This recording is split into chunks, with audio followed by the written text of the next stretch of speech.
May approve. The gentleman is recognized.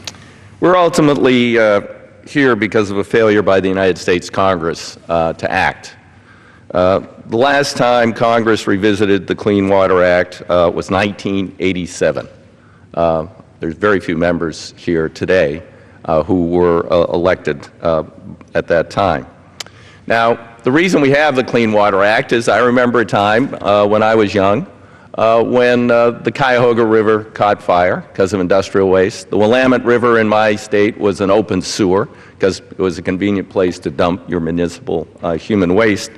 It was a disaster for our country. And we decided to deal with that problem under Republican leadership. And we did, quite successfully. But now we realize it's a little more complicated than just keeping out the point source pollution from industrial waste and or municipal waste. There are other threats to our clean water, one of the most precious things we have. Read the CIA documents or the planning by the Pentagon. Wars will be fought over water. We can't sully this precious resource. And I think there's pretty substantial agreement on that. The question is, what, where, and how do we protect the waters of the United States?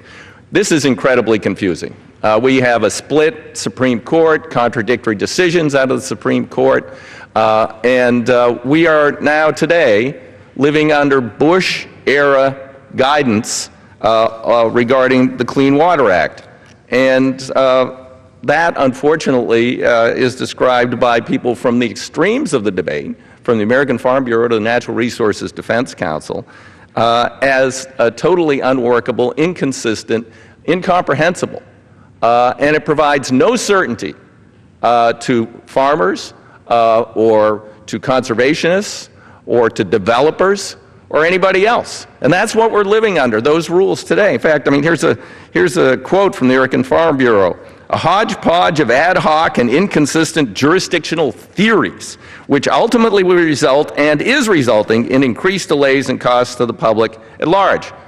Though that's what we're living under because this new rule, which the House today will act to overturn, is not in effect. What's in effect today are Bush-era guidance. And if this legislation were to pass and become law, which it won't because the Senate has already failed to muster a veto-proof majority over there on this issue, so this is all kind of a show. But were it to pass, the provisions of this resolution of disapproval are so broad that all of the work that went into constructing this new rule could not be replicated in any manner. Essentially, we would be stuck forever unless we changed the law, and Congress hasn't acted on the Clean Water Act for 30 years. Unless we change the law, we would be stuck forever with an ad hoc, inconsistent hodgepodge of jurisdictional theories which are resulting in increased delays and costs to the public at large. That's the ultimate result were this to pass and become law. Now, I will admit that the administration caused a good deal of the problem here today. The rule as initially promulgated by the EPA was, I would say, turgid at best. And it caused incredible confusion. It seemed to have jurisdictional theories, et cetera, very much like the Bush rule. There was an uproar from members of Congress, farmers, developers, conservationists. Everybody had concerns about their initial rule. So what they do, they went out, they listened, they had a massive number of comments to which they meaningfully responded, and they found a few areas where they did make major improvements. Do I think it's a perfect rule? No. But the courts will decide where it is adequate or inadequate, and then that would give direction to a future Congress to actually act and do our job on the Clean Water Act. That would be desirable.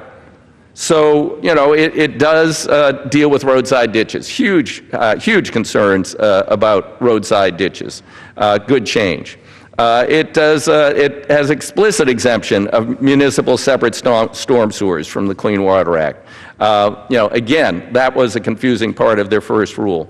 Permanently exempts groundwater, water-filled depressions related to fill or gravel mining activities. Huge concern with gravel extraction activities in my state. And a litany of erosional features, artificial ponds, and artificially irrigated areas were exempted from the Clean Water Act, very explicitly and clearly benefiting farmers and developers. In fact, this was came up at our joint hearing on this issue.